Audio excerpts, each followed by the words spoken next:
Hemos aprendido mucho de las narraciones de André Luis y sus trabajos de ayuda espiritual durante su estancia en nuestro hogar. Esta es otra entrega de su parte para llevarnos a conocer qué sucede en los terrenos de la mente cuando ésta se muestra afectada y hasta desquiciada. Psicografiado por Chico Javier, dictado por el espíritu de André Luis, vamos a ver de qué trata el libro En el Mundo Mayor.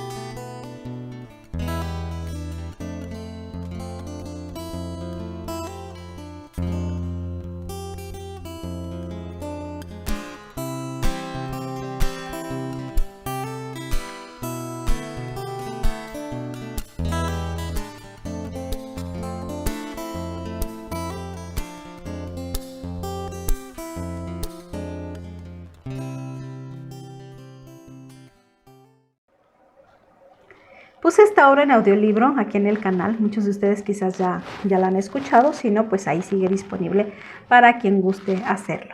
El libro inicia con un prólogo de Manuel que vale la pena revisar palabra por palabra, por la forma en la que lo escribe, que refleja enteramente nuestra realidad, y vaya que está firmado con fecha en 1947, figúrense ustedes. Tal vez las cosas ahora estén un poquito peor, ¿por qué no? Pero lo sobresaliente es el tono severo que Manuel utiliza, que ya nos marca la pauta del tono de esta obra. Vamos a leerlo. Se titula En la jornada evolutiva. De los 4 puntos cardinales de la Tierra parten diariamente millares de viajeros humanos hacia el país de la muerte. Se van de ilustres centros de la cultura europea, de grandes metrópolis americanas, de viejos círculos asiáticos, de áridos climas africanos. Proceden de todas las ciudades, de las villas, de los campos.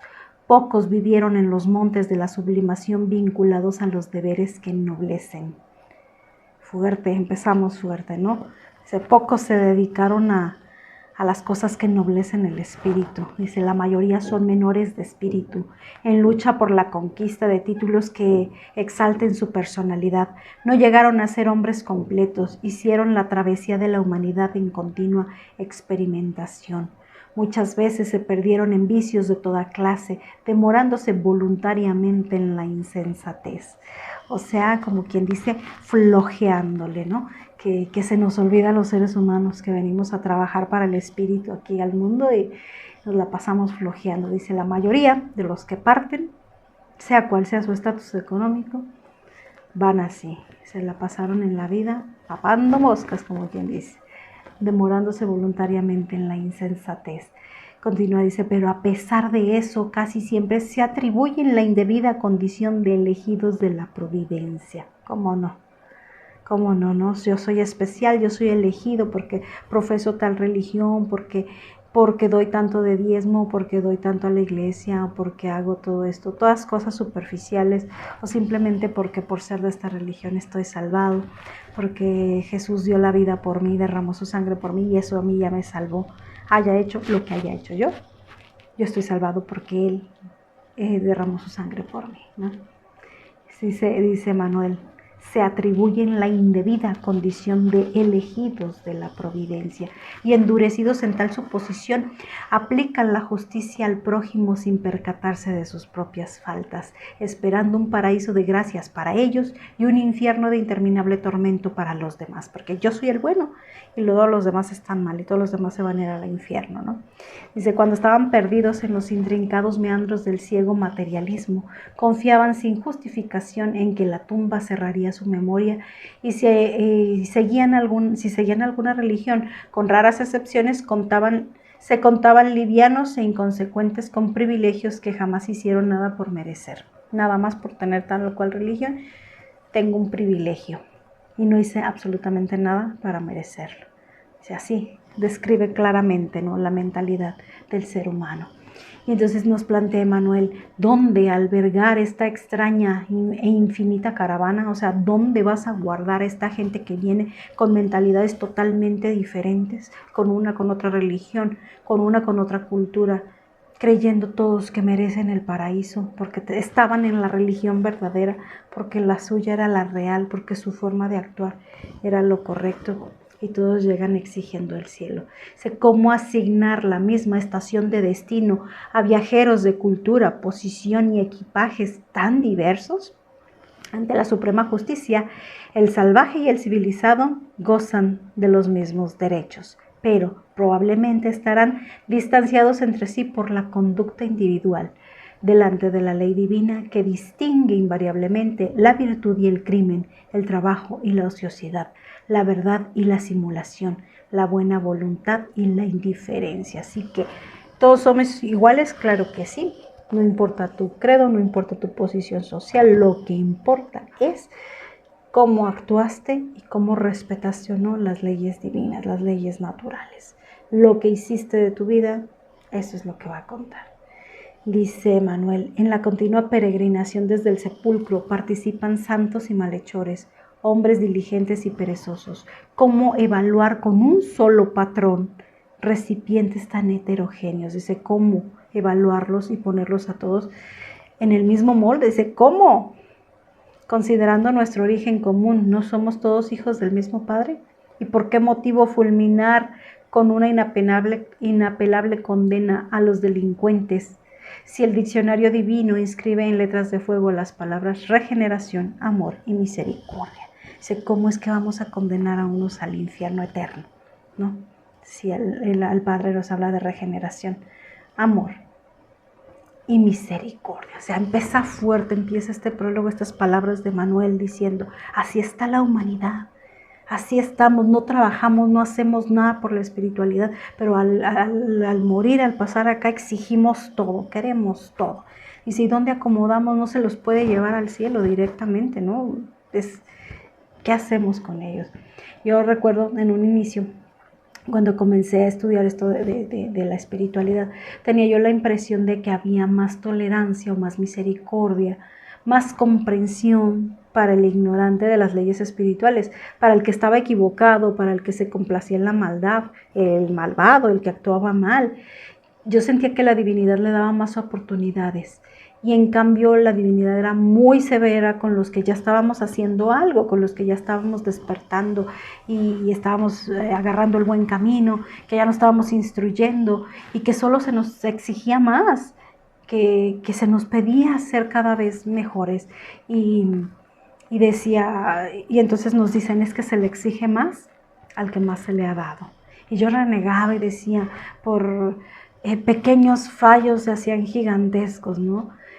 Corregían nuestras conciencias a veces con severidad, porque así son los guías espirituales, así son los maestros, son fuertes, nos corrigen fuertemente y a los malos les dan muchas oportunidades y a los malos van y les dan abrazos, van y les dan la mano y yo tenía todo esto, no sé, sentía que era como una injusticia que todavía vale el tema para la reflexión, que será una injusticia quizás para ciertas personas, ¿no? Con cierto pensamiento. Emmanuel dice, aunque todos somos iguales, a cada uno se le evalúa de acuerdo a lo que ha hecho o cómo ha respetado o no ha respetado la ley, ¿no? Y dentro de su ignorancia al malvado, a veces se le gratifica cuando tiene un chispazo de luz, ¿no? Un chispazo de luz para que vuelva al camino, lo animan para que continúe. Aunque eso no significa que le vayan a perdonar los débitos, ¿no? Estos se siguen acumulando. Y con el ser que sí está haciendo algo, que se está haciendo cargo de su conciencia, que está despertando la espiritualidad, definitivamente no hay que esperar la palmadita en el hombro de, ay, vas bien, buen chico, qué buen trabajo estás haciendo. No viene eso.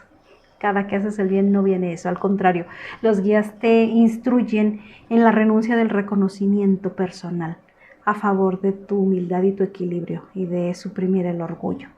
Entonces si ves y dices, ay, es que van y apapachan y sacan a los seres de la oscuridad de la sombra y los cuidan como si fueran, no sé, de cristal, así para que comiencen su regeneración, pero al que ya se está regenerando le ponen las cosas más severas, ¿no? Entonces, de cierta manera, lo que les digo, para algunas personas sí puede ser esto una injusticia. Nos dice la espiritualidad mayor, es que el ignorante se equivoca por ignorante, pero el que ya sabe comete equivocaciones y sus consecuencias son más graves, porque está cometiendo los actos con conocimiento de causa y sabe las consecuencias. Está tomando una decisión responsable e informada, y eso tiene otro valor, ¿no? Así que si estás en el despertar de la conciencia, si estás instruyéndote en la espiritualidad, pues eres más responsable por los actos malos que cometes que el que comete el mismo error porque solo es ignorante. Y se necesita sublimar mucho el pensamiento para comprender esta máxima, porque analizada desde un punto de vista material, les digo, vamos a seguir creyendo que somos tratados con injusticia, y no es así. Hay que sublimar el pensamiento, y es a eso a lo que se refiere Manuel, ¿no? Continuamos con la lectura del prólogo. Nos dice: promovería el Señor la esperanza entre las criaturas, mientras que Él mismo por su parte desesperaría, glorificaría la buena voluntad entre los hombres y se conservaría en la cárcel oscura de la negación. El salvaje que haya eliminado a los semejantes a flechazos ha recibido en el mundo las mismas oportunidades de aprendizaje que goza el europeo supercivilizado que extermina al prójimo con la ametralladora. Pone ahí ejemplo brutal, ¿no? El salvaje que mata a flechazos recibió las mismas oportunidades que el europeo que mata con ametralladora. Pero ambos están matando. Aunque hayan recibido las mismas enseñanzas, oportunidades, y no siempre, a veces los grupos indígenas se conservan resguardados de la humanidad y a veces están menos contaminados todavía. El delito es el mismo, y ¿quién es más culpable? ¿Quién es más responsable? Imagínate, el que tiene conocimiento de causa, el que sabe que eso está mal, ¿no? Dice: estarían ambos preparados para el ingreso definitivo en el paraíso de bienaventuranza eterna, solo por el bautizo simbólico o gracias a un tardío arrepentimiento en el hecho de muerte. Eso es lo que dice: ¿dónde colocas y a dónde van? El salvaje a lo mejor por ignorancia hacía esto, el otro estaba instruido y de todas maneras mata. Entonces son niveles de conciencia diferentes. Uno es ignorante, el otro sí sabe. ¿Dónde los colocas? Ninguno de los dos está preparado para subir a lo que llamamos el cielo, el paraíso. Y menciona aquí estas situaciones, circunstancias, creencias terrenales de actos superficiales que pensamos que nos van a salvar, ¿no? Un bautismo simbólico, nos dice.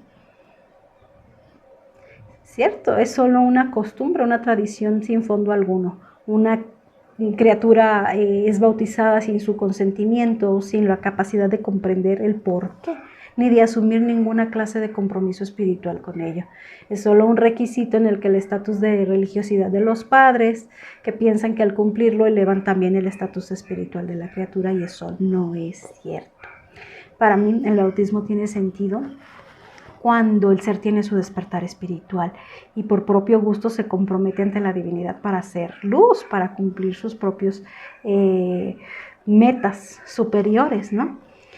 Pero bueno, yo les he contado, ¿no?, en varias ocasiones cuando fue que yo tuve un segundo bautizo. Claro que tuve el bautizo por la creencia de mis padres católicos que me bautizaron en su momento. Pero les digo, para mí no tiene sentido, no tiene significado esa circunstancia.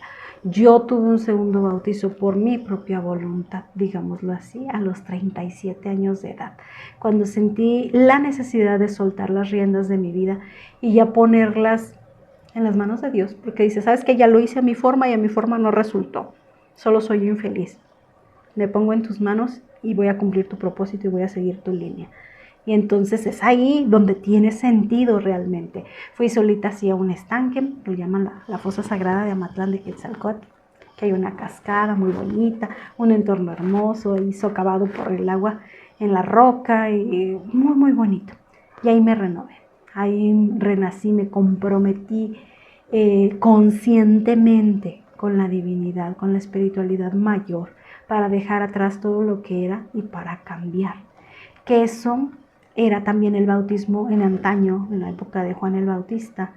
Eso es lo que hacía que te comprometieras a cambiar, que tomaras en cuenta el antes y el después de tu persona y salieras renovado de este ritual.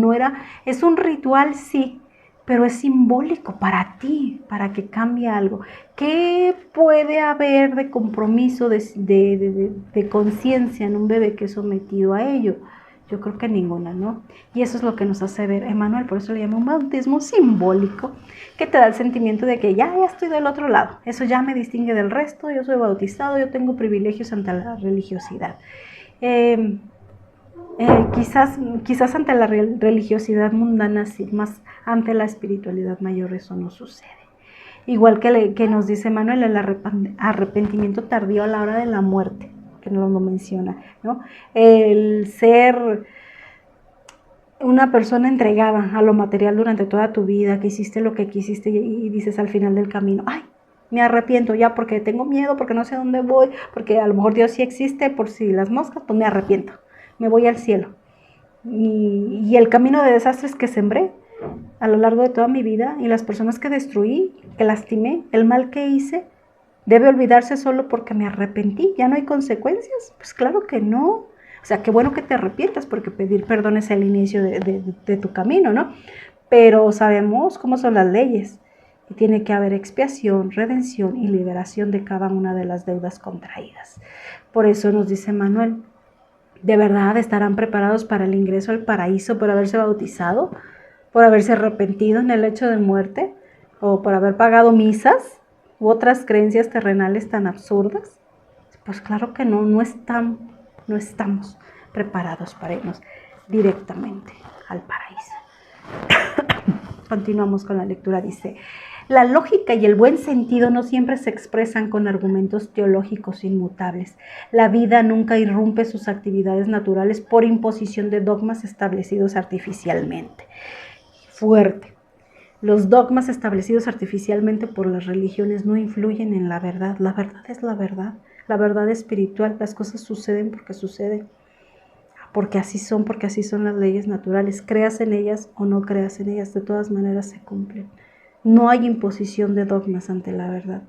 Las cosas son. Y no pasa nada, ¿no? Y si una simple obra de arte humana, cuyo fin es la enmohecida placidez de los museos, exige la paciencia de años para ser emprendida y realizada, dice, ¿qué decir de la obra sublime del perfeccionamiento del alma, destinada a las glorias perennes? Dice, a algunos hermanos encarnados les resulta extraña la cooperación de André Luis, que nos proporciona estas informaciones sobre algunos sectores de los planos más próximos a la esfera física. O sea, que les resulta extraño que André Luis venga a platicar esas cosas o no esté en el cielo gozando de lo que llaman la santidad, ¿no? El estar ahí en pañales con alitas y tocando el arpa. Se les extraña que André Luis venga a hacer esto. Dice, ilusionados con la teoría del menor esfuerzo, inexistente en los círculos elevados, cuentan con su privilegio personal sin ningún testimonio de servicio y distantes del trabajo digno, en un cielo de gozos contemplativos exuberante de suave comodidad. Pues ahí yo creo que él pensaba en ciertas personas críticas que habían hablado de esta obra o que hablaban del trabajo de André Luis, ¿no? Y que se consideraban más merecedores de un cielo y que ellos no iban a trabajar allá, sino que al cielo iban a estar nada más reposando, ¿no? Dice, preferirían la despreocupación de un lugar teatral en beatitud permanente, donde la grandeza divina se limitaría a prodigiosos espectáculos, cuyos números más sorprendentes estarían a cargo de los espíritus superiores, convertidos en actores de brillante vestidura. O sea, Emmanuel, fuertes palabras. Dice, la misión de André Luis es, sin embargo, la de revelar los tesoros de los que somos herederos felices en la eternidad, riquezas imperecederas cuya posesión jamás tendremos sin la indispensable adquisición de sabiduría y amor. Aquí ya nos habla, ¿no? Desde que nos dijo, o sea, cómo Como para una obra de arte, para un cuadro que va a estar colgado en un museo, te tardas años haciéndolo. ¿Y cómo crees que la perfección de un alma va a ser en una vida? Dice, pues claro que no, o sea, se lleva su tiempo. Y nada es regalado, dice, las conquistas son por adquisición de sabiduría y amor, por evolución espiritual. Para esto, dice, no luchamos en milagrosos laboratorios de felicidad improvisada donde se adquieren beneficios a un vil precio y alas ordinarias de cera. Somos hijos de Dios en crecimiento, bien sea en el plano de densas vibraciones como es el físico o energías sutiles en los planos superiores, lo que marca nuestros destinos en la evolución pura y simple a la claridad gloriosa y compasiva del divino amor, con indefectible justicia siguiéndonos de cerca. La muerte no proporciona a nadie un pasaporte gratuito para la aventura celestial, tal cual. Dice, no cambia automáticamente a los hombres en ángeles, la muerte no cambia, no te hace un ángel. Cada criatura cruza esa aduana de la eternidad con el exclusivo equipaje de lo que haya sembrado y aprenderá que el orden, la jerarquía y la paz del trabajo edificante son características inmutables en la ley en todas partes. Una gran verdad para asimilar. Solo el trabajo edificante es la clave para todo aquel que dice, pero ¿cuál es mi misión en la vida? Es que no sé cuál es mi misión, yo sé que vine a algo, no es salvar al mundo, como muchos se sienten elegidos para ello, no es cambiar al otro, no es iluminar al otro con tu gran fuerza y brillo, no, es iluminarte a ti primero y dedicar tu vida al trabajo edificante. Esto es clave y esencial. Produce con tu luz el bien para todos. Esa es la misión de todo ser humano. Así que conquista la entrada a la puerta estrecha. Vas a pasar por la puerta estrecha si te dedicas a hacer esto. Que ya no quieres vivir en este planeta, que ya quieres ir a un mundo feliz. Bueno, trabaja y gánate ese pase. No es de a gratis, la divinidad no regala nada. Es lo que nos dice Manuel. Continuamos, dice, nadie después del sepulcro gozará de un descanso que no haya merecido. Exactamente, merecimiento, porque el reino del Señor no viene con apariencias externas. Nuestros hermanos que vislumbran en la experiencia humana la escalera sublime cuyos escalones hay que vencer al precio del sudor, porque cada nivel de evolución nos va a costar, nos va a sudar muchísimo para lograrlo. Es al precio del sudor se sube en la espiritualidad, no se les regala nada. Con el provecho de las bendiciones celestiales dentro de la práctica incesante del bien, el trabajo edificante. No se sorprenderán con las narrativas del mensajero interesado por amor. Claro, al que sabe que tiene que trabajar espiritualmente para merecer, no te va a sorprender que André Luis esté trabajando después de la muerte, que no nos gusta usar en el espiritismo esa palabra de muerte, pero allá en la espiritualidad mayor que esté trabajando. ¿Por qué? Porque todos trabajan.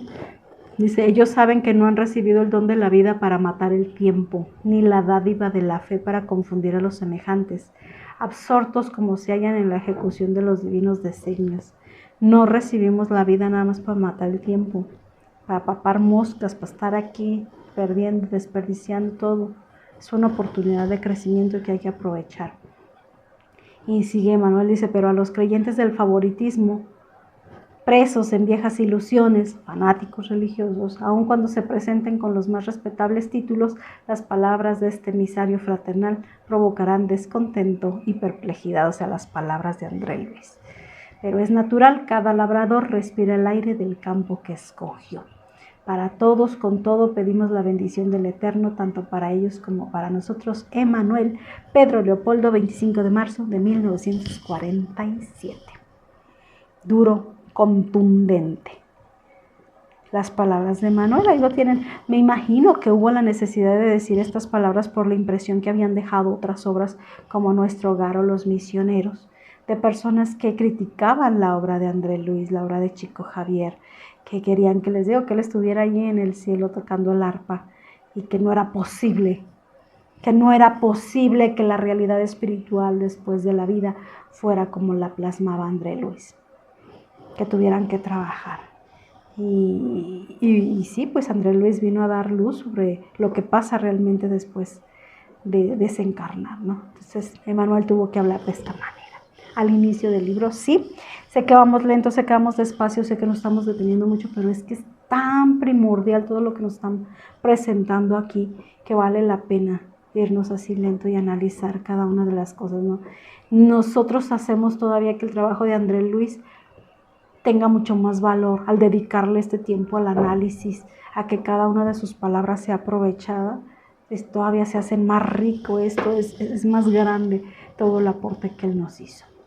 Y bueno, ya, comenzando con el libro, en este libro André Luis nos comparte de nuevo sus experiencias, cómo es trabajar con estos equipos de auxilio espiritual que se forman en nuestro hogar.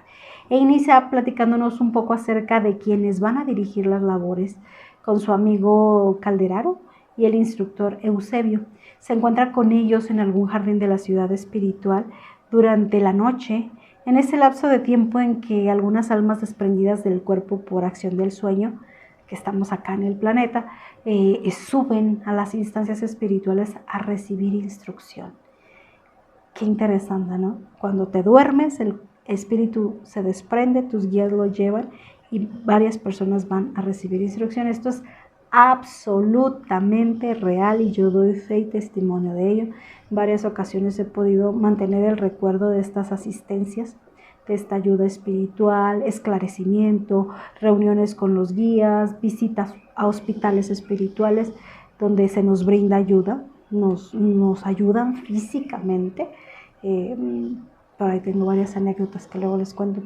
Encuentros con familiares que ya partieron también. Es muy extensa la gama de actividades que hacemos en estos viajes, solo que la mayoría no lo recuerda, pero todos tenemos estos encuentros.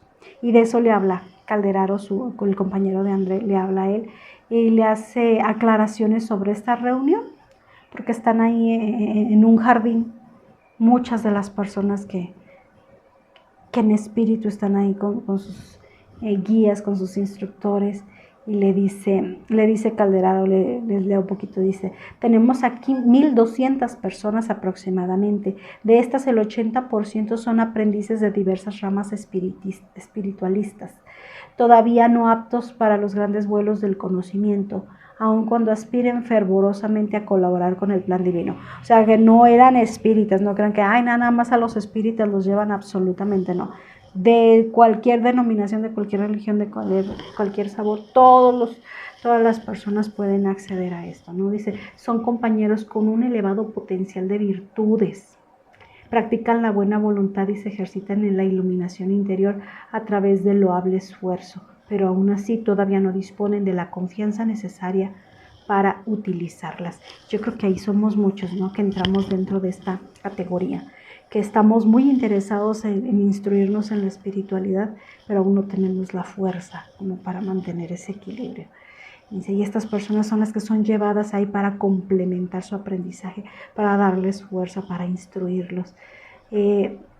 Continúa Calderaro, dice: tiemblan ante las tempestades naturales del camino y vacilan en el círculo de las pruebas necesarias al enriquecimiento del alma, exigiendo una cuidadosa atención por nuestra parte, ya que por su diligencia en el trabajo de espiritualizar son futuros instrumentos para valiosos servicios. Es la preparación de los futuros servidores, que los ven y dicen: están entregados, están trabajando, merecen la ayuda y ahí están para ayudar. O sea, a pesar de la incipiente claridad que señala sus directrices, todavía padecen falta de armonía y angustias que amenazan su equilibrio. No les falta, sin embargo, la asistencia precisa. Las instituciones de recuperación de fuerzas les abren sus puertas en nuestras esferas de acción. La liberación por el sueño es un recurso inmediato para nuestro amparo fraternal. Al principio, reciben nuestra influencia inconscientemente, pero enseguida fortalecen su mente despacio, aceptando nuestra ayuda en su memoria, presentando ideas, sugestiones, pareceres e inspiraciones benéficas y salvadoras a través de recursos imprecisos.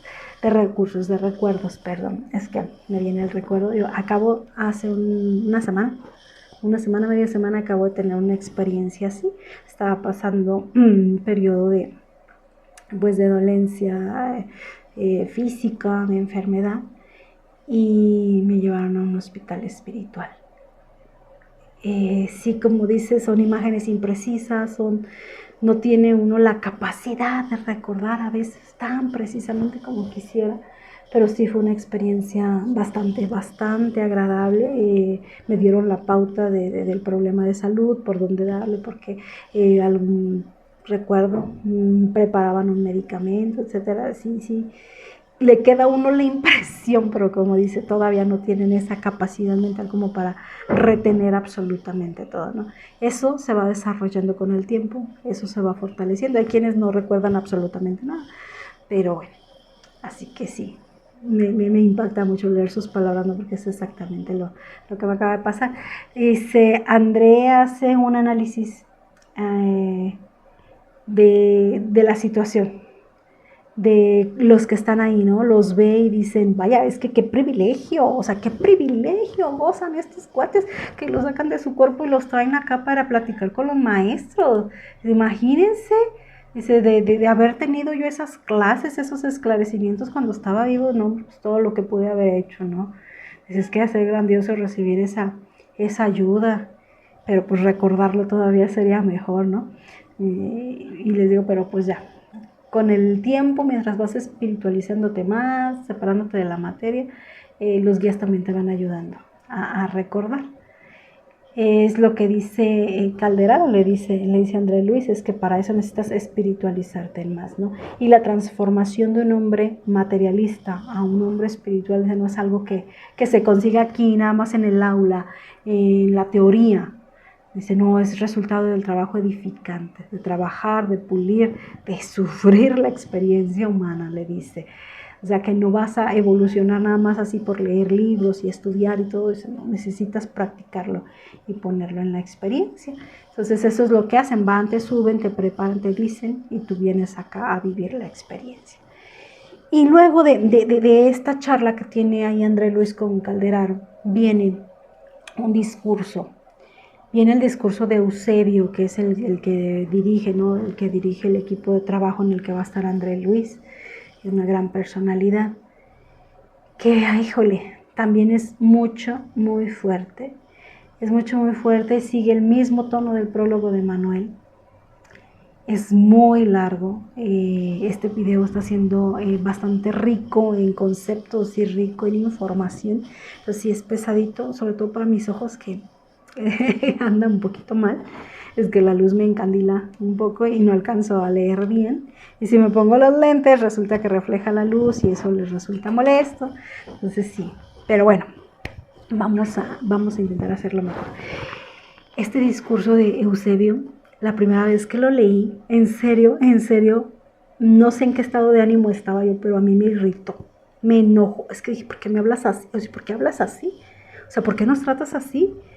Me metí yo dentro de estas personas que están siendo llevadas allá, porque a ellos es a los que les habla, a los que estaban ahí, a los espíritus que estaban ahí, que venían de la tierra, que estaban acá dormidos, a ellos es a los que les habla y les dice, y yo me sentí como dentro de ellos y pues no digo que me ofendí, pero sí lo sentí así como que muy recio, como que dije, ¿y por qué nos tratas así? ¿Por qué nos dices estas cosas? O sea, y todo el esfuerzo que nosotros hacemos y toda la voluntad que ponemos y todo, me sentí, curiosamente, me sentí un poco así como agredida, como no sé. La segunda vez que lo leí, ya para hacer este video, dije, ay no, o sea, no, pues solo está expresando la realidad, una realidad cruda, lo hace de una forma cruda, pero lo hace, no es muy esclarecedor, así que también vale la pena leerlo por completo, así es que sí, vamos a hacerlo, vamos a leerlo por completo, aunque aquí se nos va a acabar el video y el día de hoy pues nada más va a ser eso, el prólogo de Manuel y el discurso de Eusebio. Se los voy a dejar en PDF aquí en el primer comentario de este video fijado, para que lo puedan descargar, si lo pueden descargar, estudiar, subrayar y todo, porque hagan de cuenta que no hagan de cuenta, es un guía espiritual hablándonos directamente a nosotros, a los que estamos aquí en el estudio de la espiritualidad, tratando de ser mejores personas. es un discurso para la reflexión, así que vale la pena tenerlo impreso, estudiarlo, subrayarlo, y todo se los voy a dejar aquí. Y ahora pues vamos a proceder a leerlo, ¿no? Y nos va a llevar un buen ratito, así es que ténganme paciencia, porque es que no hay desperdicio en sus palabras, así es que vamos a leer.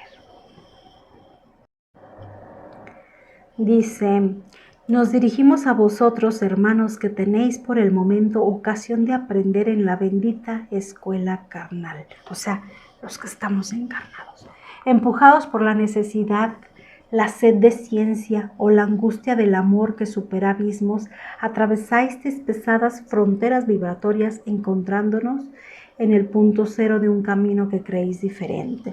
Les habla de las fronteras vibratorias que tuviste que cruzar para subir, ¿no? Sabemos que para subir a las ciudades espirituales primero hay que pasar por la frontera del umbral. Entonces a eso se refiere. Dice: mientras vuestro cuerpo físico reposa a distancia, ejercitándose para la muerte, vuestras almas casi liberadas comparten con nosotros la fraternidad y la esperanza, adiestrando facultades y sentimientos para la verdadera vida. Naturalmente, no os acordaréis de nada al volver a vuestro cuerpo físico, en virtud de la deficiencia del cerebro, incapaz de soportar la carga de dos vidas simultáneas. Pero el recuerdo de este momento permanecerá en el fondo de vuestro ser, orientando vuestras tendencias superiores hacia el terreno de la elevación y abriéndoles la puerta de la intuición para que os llegue nuestro pensamiento fraternal. Y esto sí, es muy cierto, les comentaba, si bien no te queda el recuerdo exacto, preciso de lo que hablas con estos seres cuando tienes estos encuentros, te quedan intuiciones, sentimientos, y a veces durante tu día te llega la idea de hacer algo y dices, ¿es mía o ya la traía sembrada, ¿no? Y yo creo que muchas de las cosas que hacemos es porque ya las acordamos con ellos y a veces pues conscientemente no lo recordamos, pero sí es así, ¿no? Él dice André Luis: el orador hizo una breve pausa, fijando en nosotros su mirada calmada y lúcida, y bajo la leve e incesante lluvia de rayos plateados, continuó: cansados de las sensaciones en el plano denso de la existencia, intentáis pisar otros dominios, buscáis la novedad, el consuelo desconocido, la solución a torturantes enigmas. Sin embargo, no olvidéis que la llama del propio corazón, convertido en santuario de la claridad divina, es la única lámpara capaz de iluminar el misterio espiritual. Esta parte me encanta, se me hace muy interesante porque él nos habla de una realidad que todos tenemos, ¿no? Todos los que estamos aquí es porque estamos en busca de una verdad, porque lo que nos dicen en el mundo no satisface nuestra necesidad espiritual. Dice, traen esa hambre, traen esa necesidad de buscar. Es cierto, porque queremos algo diferente y apuntamos la mira a otros lugares. Dice, pero recuerden, están aquí buscándome, dice, pero recuerden, la única lámpara capaz de iluminar el misterio espiritual es nuestra propia marcha por la senda redentora, o sea, tu propia experiencia evolutiva. Dices, lo único que te es capaz de iluminar.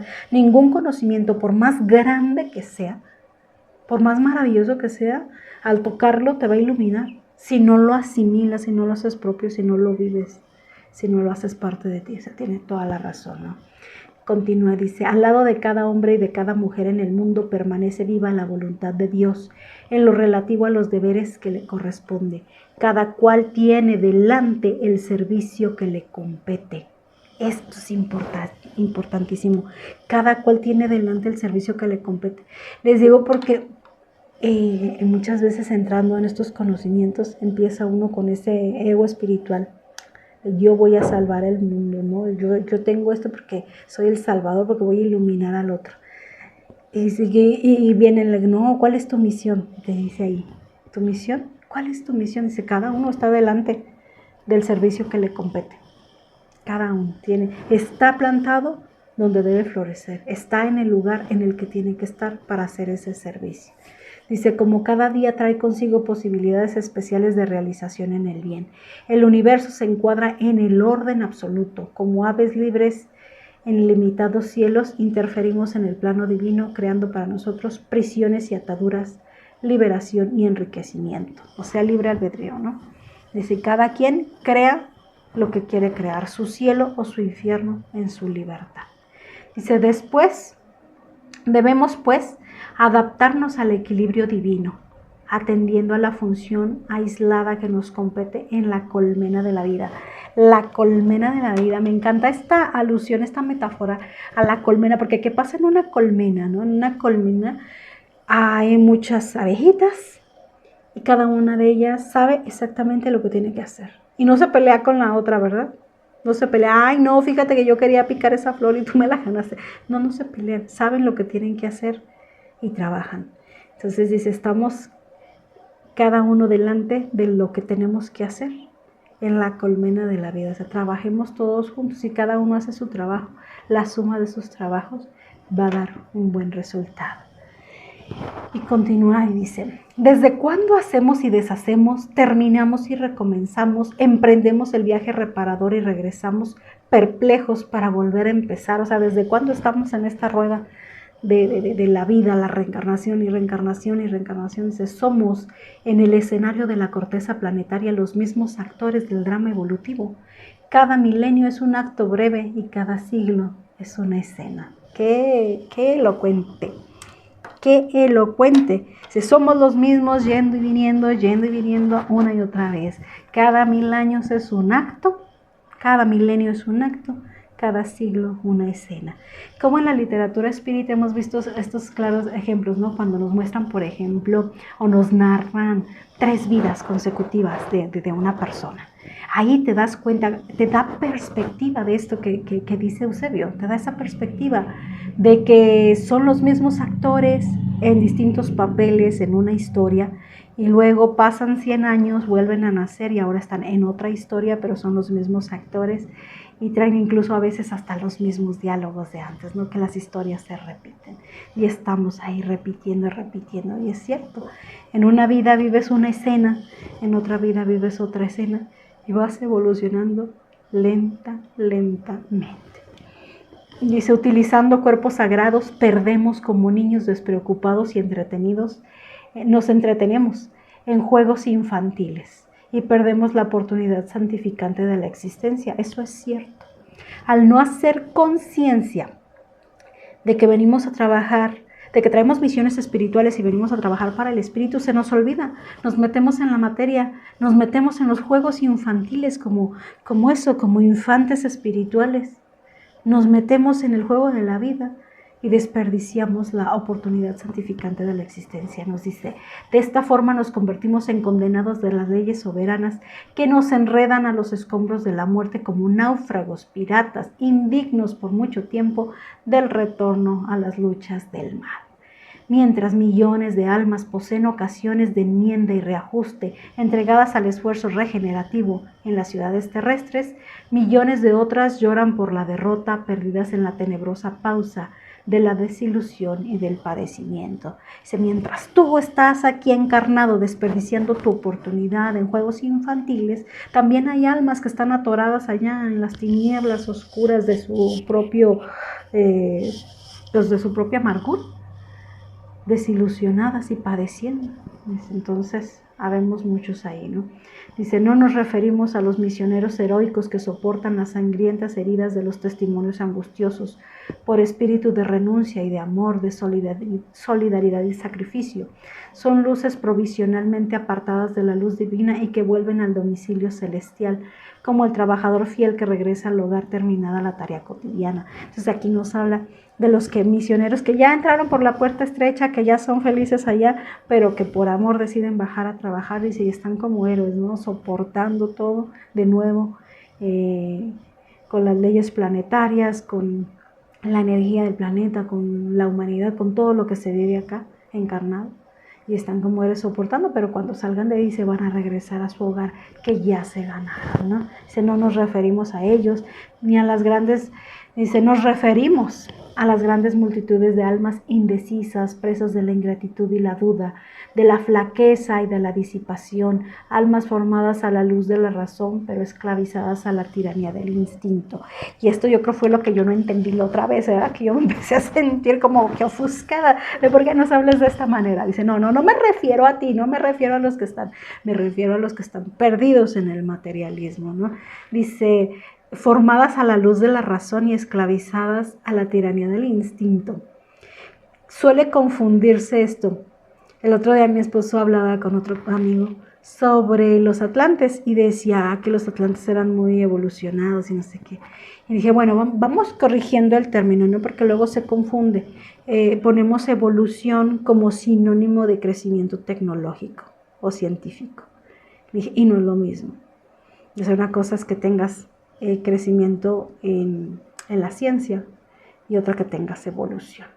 Y digo, hay que hacer la distinción, le dije, porque si hubieran tenido evolución se refiere más a temas de conciencia y espirituales, no se hubieran destruido como se destruyeron, ¿verdad? Entonces tenían crecimiento económico, crecimiento tecnológico, científico, más no evolución, y es lo que nos refiere aquí Eusebio, ¿no? Puede haber almas formadas a la luz de la razón, grandes mentes, grandes inteligencias, pero esclavizadas a la tiranía del instinto, o sea que en espíritu pues nomás no han evolucionado nada, ¿verdad? A eso se refiere. Continuamos y dice, y en un rasgo de humildad cristiana, nos dice esto lo dice André Luis, dice, y en un rasgo de humildad cristiana Eusebio continuó, hablamos de todos nosotros viajeros que vagamos en el desierto de la propia negación, de nosotros pájaros de alas partidas que intentamos volar al nido de la libertad y de la paz, y que todavía nos debatimos en el lodazal de los placeres de ínfima condición. Ay, pues no quisiera darle la razón, pero pues quién de nosotros no, ¿verdad? Todavía no tenemos el equilibrio necesario. Y tiene la razón, somos pájaros de alas partidas. Todavía caemos, todavía nos revolcamos en el lodazal. No, él dice debatimos, él lo dice más elegante. Como todavía nos debatimos en el lodazal de los placeres de ínfima condición. Yo creo que ya no tanto, ya no tanto. Sí, de repente tenemos unas caídas, pero no tanto así como él lo expone, ¿verdad? Eso creo yo. Dice, ¿por qué no poner coto a las pasiones corrosivas que nos flagelan el espíritu? ¿Por qué no contener el impulso de la animalidad en que nos complacemos?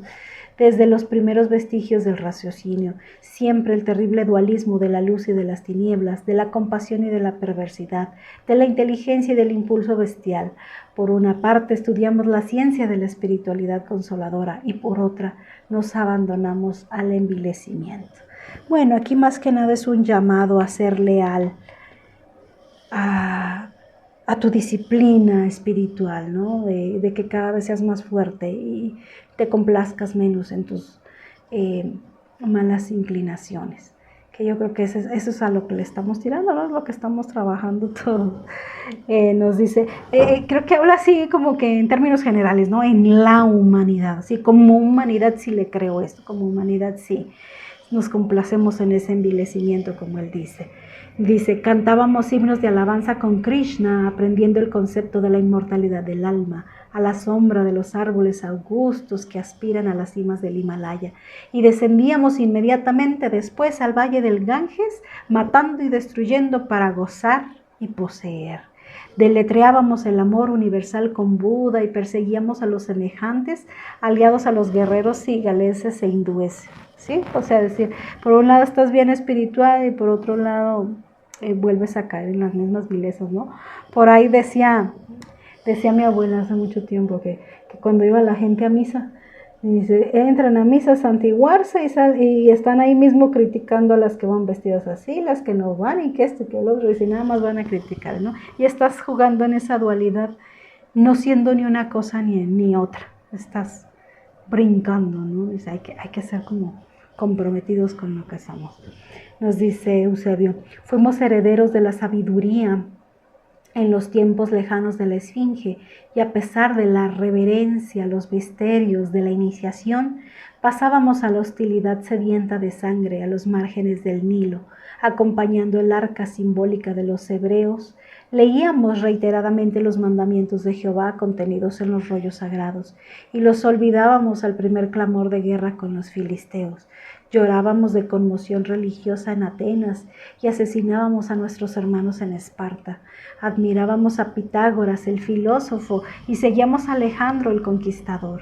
En Roma conducíamos ofrendas valiosas a los dioses en los maravillosos santuarios, exaltando la virtud para desenvainar las armas minutos después en el atrio de los templos, diseminando la muerte y entronizando el crimen. Escribíamos hermosas sentencias de respeto a la vida con Marco Aurelio y ordenábamos la matanza de personas limpias de culpa y útiles a la sociedad.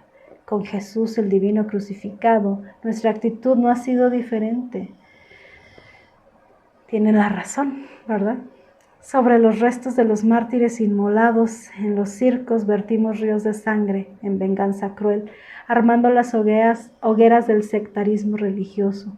Soportamos gobernantes arbitrarios e ignominiosos de Nerón a Diocleciano, porque teníamos hambre de poder. Y cuando Constantino nos abrió las puertas de la dominación política, nos convertimos en siervos aparentemente fieles del Evangelio, en árbitros criminales del mundo. Dios, qué fuerte. Qué fuerte, ¿no? Cuando Constantino convirtió la religión en política y poder, nos convertimos en siervos aparentes fieles del Evangelio, en árbitros criminales del mundo. Esa pedrada va directamente para, ya saben quién, para el Vaticano. Para el Vaticano directamente. La política del mundo. Fuerte, fuerte, fuerte el análisis de Eusebio, ¿verdad? Dice, poco a poco olvidamos a los ciegos de Jericó, los paralíticos de Jerusalén, los niños del Tiberíades, los pescadores de Cafarnaúm, para acariciar las testas coronadas de los triunfadores, aunque supiéramos que los vencedores de la tierra no pueden huir de la peregrinación al sepulcro. Nadie escapa del último momento, nadie de dar cuentas. Dice, se volvió la idea del reino de Dios fantasía de ingenuos, pues no nos apartábamos del lado derecho de los príncipes sedientos del poder mundano. Todavía hoy, transcurridos casi 20 siglos sobre la cruz del Salvador, bendecimos bayonetas y cañones, ametralladoras, tanques y aviones de combate en nombre del Padre magnánimo que hace brillar el sol de la misericordia sobre los justos y sobre los injustos. Había una historia por ahí que contaba, ¿no? De que estaban pues dos ejércitos en guerra, estaban los dos bandos y ambos invocando a su Dios. Uno se persina, el otro a Alá. Ay, Virgencita, ayúdame para matar a mi enemigo. Sí hay todo eso, es pesado y cae en la conciencia, pero como humanidad claramente tenemos todo esto, ¿no? Dice, por esa razón nuestros graneros de luz permanecen vacíos. Los graneros de luz, otra gran metáfora, otra gran alusión. ¿Qué es un granero? Es un lugar donde almacenas, ¿no? Un lugar donde almacenas el alimento, lo que te va a nutrir. Por esa razón nuestros graneros de luz permanecen vacíos, nuestros almacenes de luz, ¿no hay? El vendaval de las pasiones fulminantes de los hombres y de los pueblos pasa ululando de uno a otro polo, sembrando malos presagios. ¿Hasta cuándo seremos genios demoledores y perversos en vez de siervos leales del Señor de la vida? Hemos sido soldados de los ejércitos de la ilusión, dejando a la retaguardia millones de tumbas abiertas bajo aluviones de ceniza y humo. En balde nos exhortó Cristo a buscar las manifestaciones del Padre en nuestro interior. Alimentamos y expandimos únicamente el egoísmo y la ambición, la vanidad y la fantasía en la tierra. Contrajimos pesadas deudas y nos esclavizamos a los tristes resultados de nuestras obras, quedándonos indefinidamente en las mies de los espinos. Luego alcanzamos la época moderna, en que la locura se generaliza y la armonía mental del hombre está a punto de zozobrar. La armonía mental, díganme, ese es el gran problema de nuestra época moderna. ¿Quién rayos tiene armonía mental? ¿Cómo la consigues la armonía mental? Estamos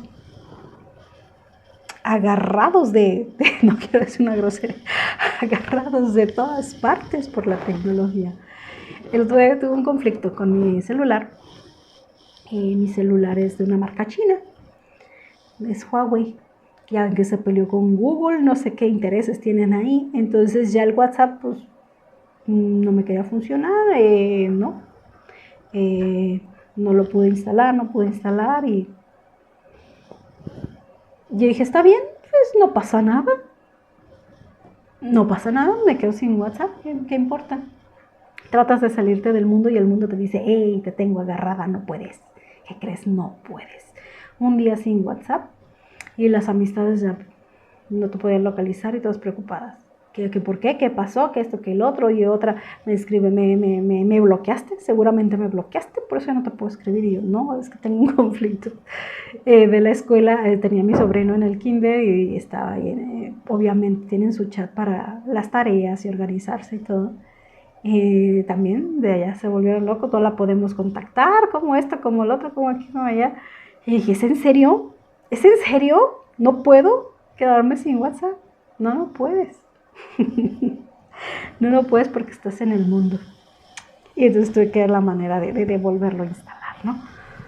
Y es eso, estamos amarrados, no hay cómo tener esa paz mental. Sí, claro que te afecta la paz mental. O sea, no puedo salirme del mundo, no puedo dejar redes sociales, no puedo.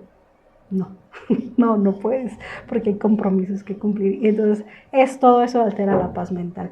Veo, por ejemplo, personas que se complacen en ver noticias. A mí no me gusta ver noticias, ver televisión en general no me gusta. Porque no hay nada, pues no hay nada edificante, no hay nada realmente bonito que te eleve, ¿no? Casi todo es deprimente. Es deprimente. Y las personas que ven noticias, las personas mayores, adultos mayores, les encantan. A mi abuelo le fascinaba a cada hora, aunque fueran las mismas noticias, él las volvía a escuchar, las volvía a escuchar y las volvía a escuchar en el radio. Y así está mi papá ahorita, siempre está viendo noticias, alterado, percibiendo un mundo más hostil, porque es lo único que te exponen, la hostilidad del mundo. Entonces te tienen la armonía mental. ¿Qué armonía mental? Es como alguien decía el otro día, un terapeuta, decía, es que hay que recuperar el equilibrio. Yo decía, no, a ver, recuperar es algo que ya conseguiste. Sinceramente yo no considero haber alcanzado ese equilibrio. Dije, entonces yo no puedo recuperar algo que no tengo. No puedo recuperar armonía mental porque considero que yo no la he tenido, no la he alcanzado. Estamos en busca, pero sí es complicado. Sí, entonces está a punto de zozobrar la armonía mental del hombre. Bueno, también acordémonos que esto fue en 1947, ahorita ya zozobró. Dice, con el cerebro envuelto y el corazón inmaduro nos entretenemos actualmente en el arte de viciar el progreso espiritual. Claro que sí, todo está diseñado para distraer a tu ser de las cosas esenciales, absolutamente todo. Continúa André Luis dice, el excelso instructor se calló por unos instantes durante los que observé a los compañeros de alrededor, hombres y mujeres, algunos con sus manos fuertemente entrelazadas con las de otros, exhibían una extrema palidez en su perplejo semblante. Algunos de ellos estaban allí por primera vez, dice, como yo, dado el asombro que se reflejaba en sus rostros. Fijando en la asamblea la mirada penetrante, el instructor Eusebio prosiguió. En los siglos pasados, las ciudades florecientes del mundo desaparecían por la masacre bajo la fuerza de los conquistadores sin entrañas o bajo la onda mortal de la peste desconocida y sin solución. Hoy, los colectivos humanos aún sufren el asedio de la espada homicida y lluvias de bombas caen contra poblaciones indefensas. Y aunque la fiebre amarilla, el cólera y la viruela fueron dominados, la lepra, la tuberculosis y el cáncer experimentan combates sin tregua. pero hay una nueva amenaza para nuestro planeta: el profundo desequilibrio, la falta de armonía generalizada y los trastornos del alma que se multiplican, sutiles, afectando vuestra estabilidad. Fíjense cómo ya detectaban, ¿no?, en el 47 lo que se venía, que son los grandes trastornos del alma, depresión, ansiedad, etcétera, etcétera. Ya se vislumbraba de alguna manera cómo hemos ido perdiendo calidad de vida. Cómo, van a decir que cómo doy lata con esto, pero para mí las ciudades, es que la ciudad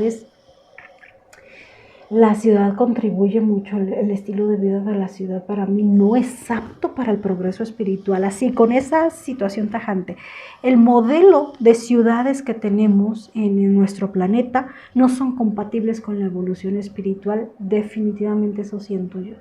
Es demasiado agresivo, es demasiado invasor, incluso para personas con alta sensibilidad energética. Es desastroso. Sales y empiezas a sentir la energía de las personas, a bloquearte. En las multitudes, el aura, el magnetismo de las personas te choca de un lado, te choca a otra, te choca a otra, y terminas volviéndote loco. O sea, todavía no ayuda también para la estabilidad mental.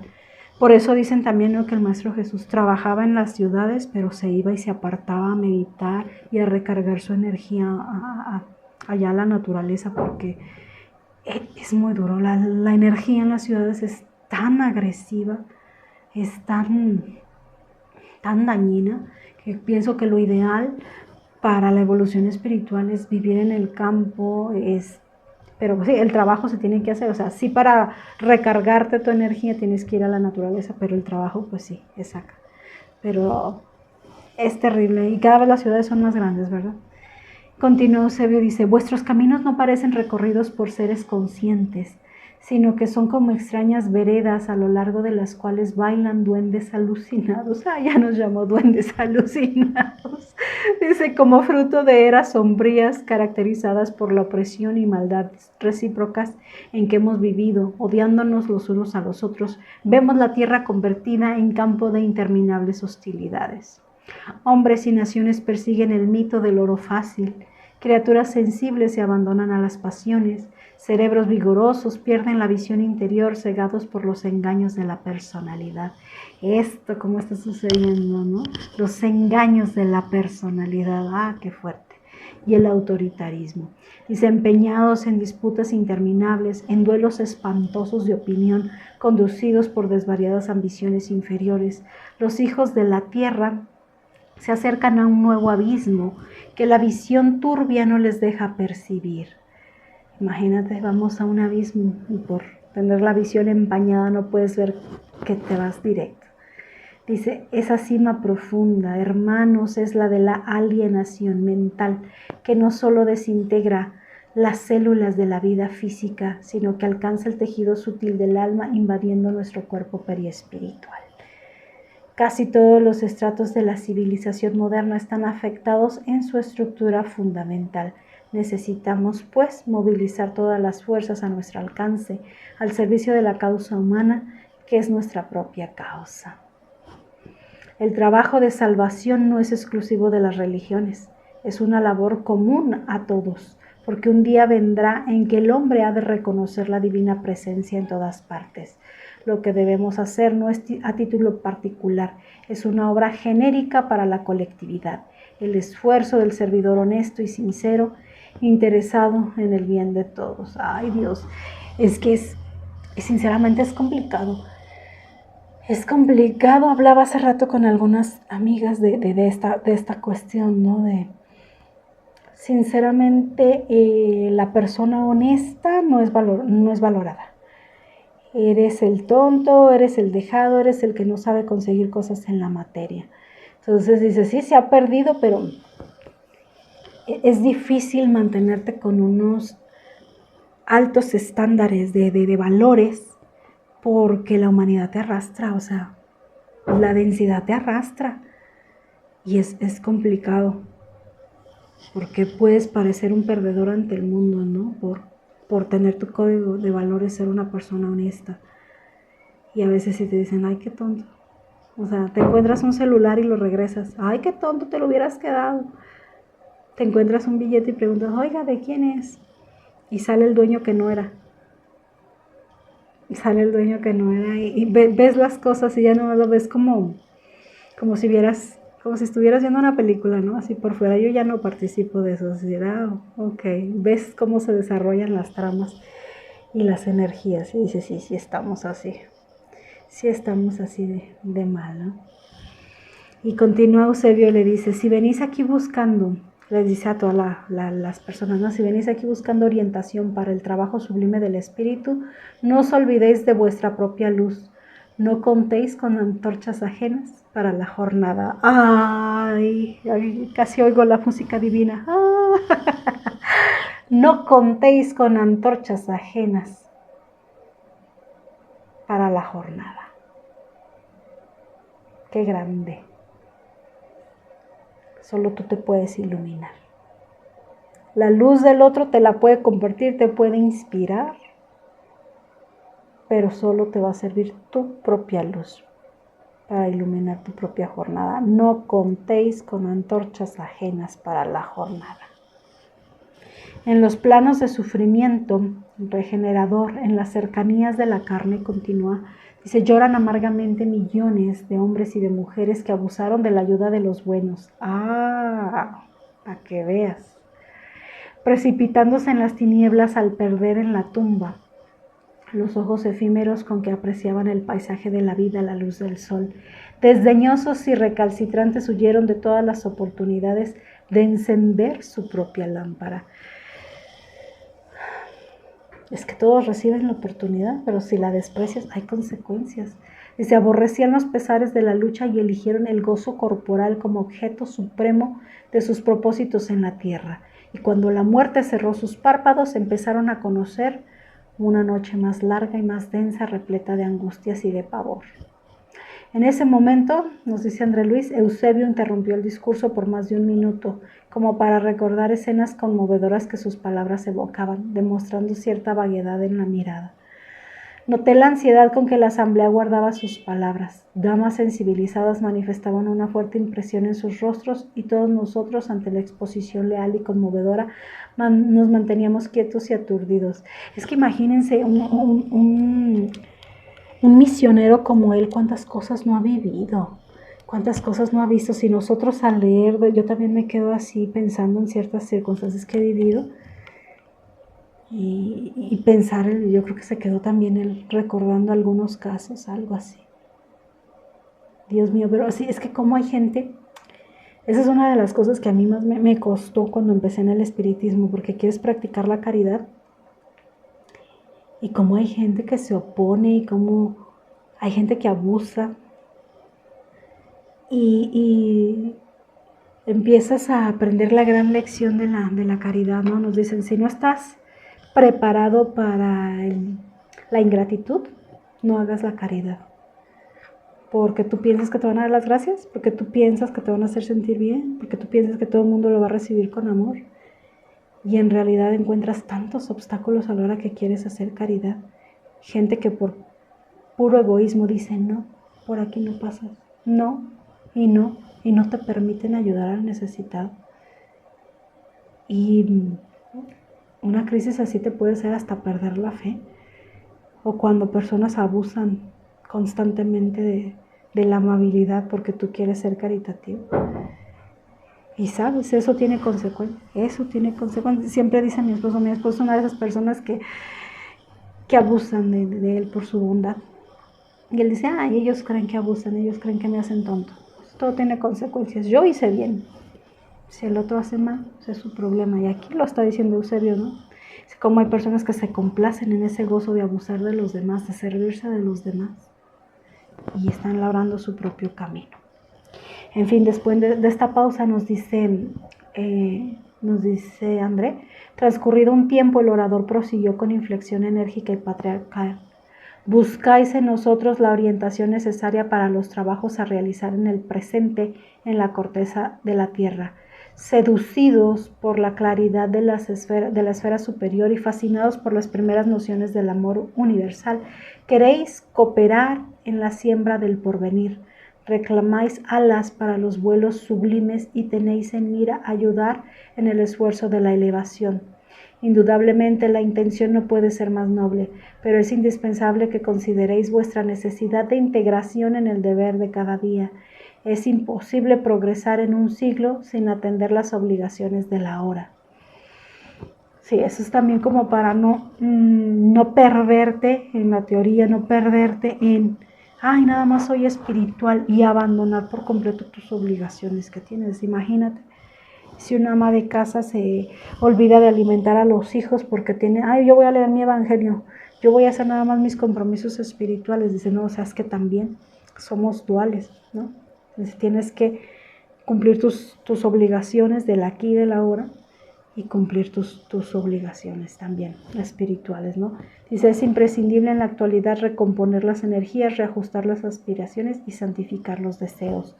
No basta creer en la inmortalidad del alma, es inaplazable la iluminación de nosotros mismos para que seamos claridad sublime.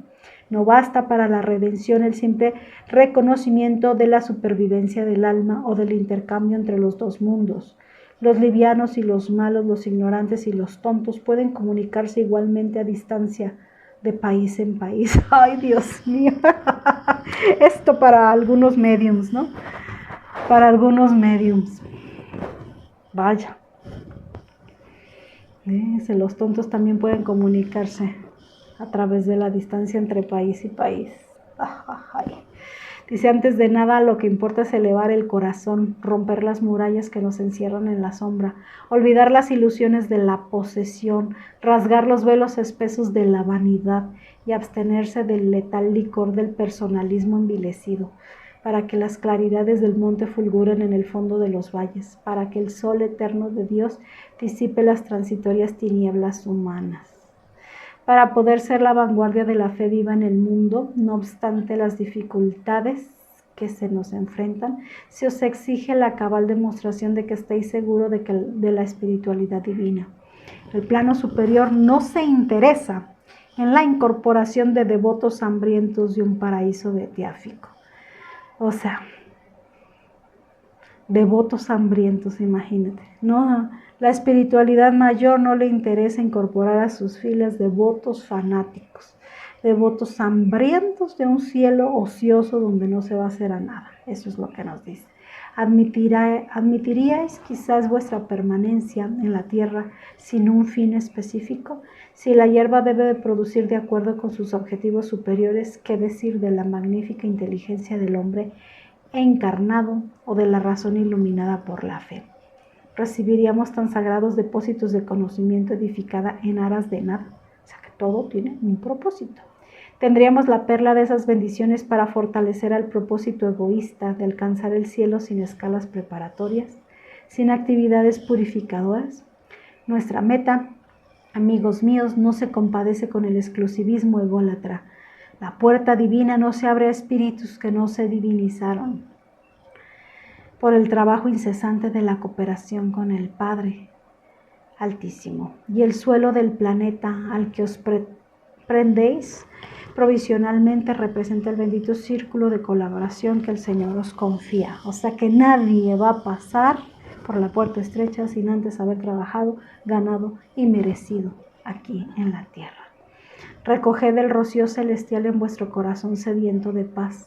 Contemplad las estrellas que nos hacen señales de lejos como sublimes ápices de la divinidad, pero no olvidéis el campo de las luchas presentes.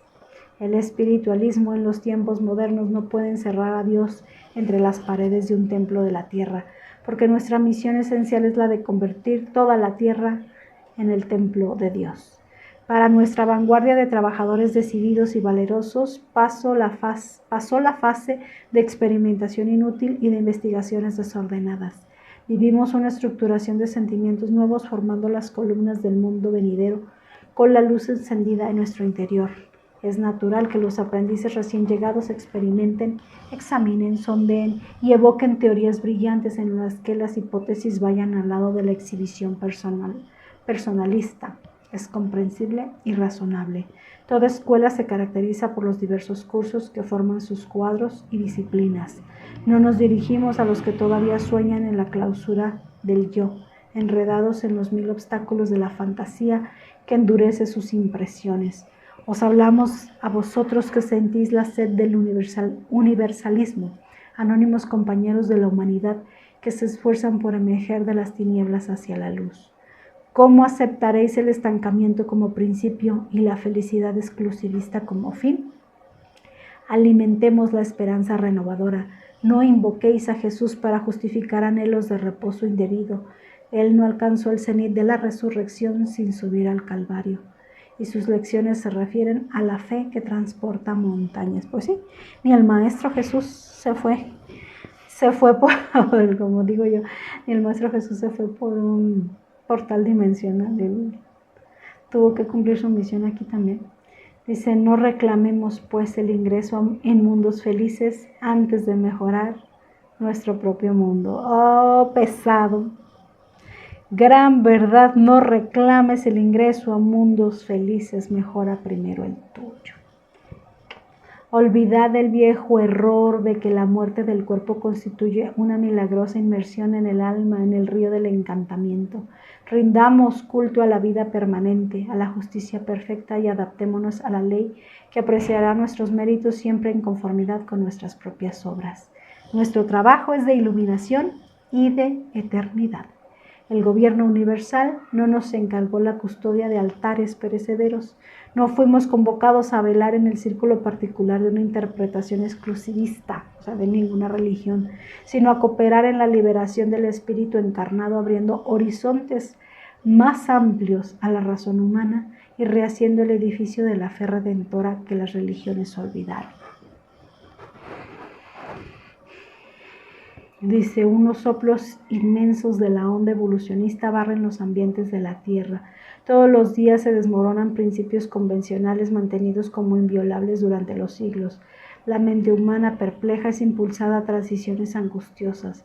El cambio de valores, la experiencia social, el proceso acelerado de selección por el sufrimiento colectivo perturban a los tímidos y a los descuidados que representan una abrumadora mayoría en todas partes. ¿Cómo atender a esos millones de necesitados espirituales si no tenéis la responsabilidad del socorro fraternal?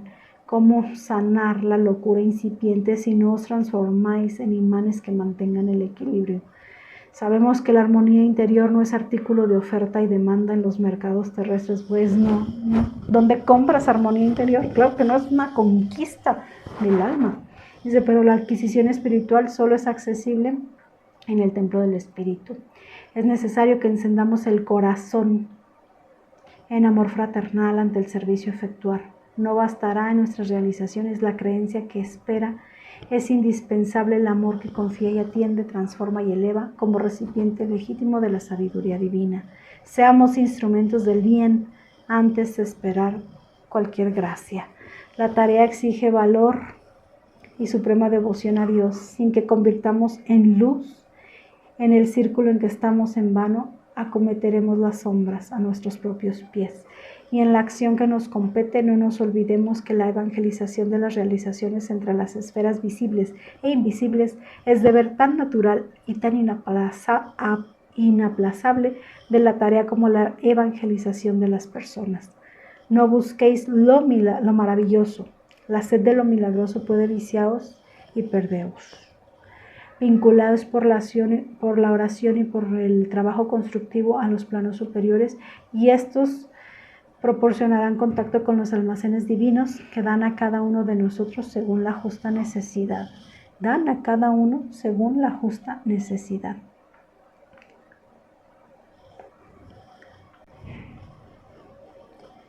Las situaciones que os oprimen en el paisaje terrenal, por más duras o desagradables que sean, representan la voluntad suprema.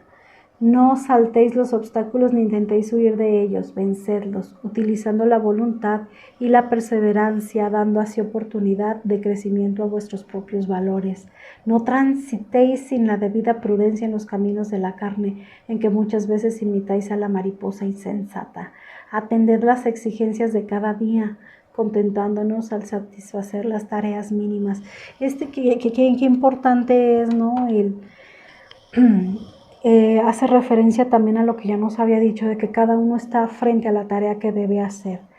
Y a veces, por ejemplo, con las amas de casa, que tenemos tareas tan repetitivas de todos los días lo mismo, todos los días lo mismo, suele pasar eso, ¿no? Que te desequilibra ese pensamiento de decir, ¿de qué sirve que haga esto si mañana lo tengo que volver a hacer? Si no impacta en nada, si no sirve nada, si no hace ninguna diferencia. Y tienes que encontrar, hacer de tu trabajo una oración, hacer que valga, que cuente, aunque sea la tarea más repetitiva, más insignificante. Créeme que si estás ahí y la tienes que hacer es porque algo significa para tu espíritu.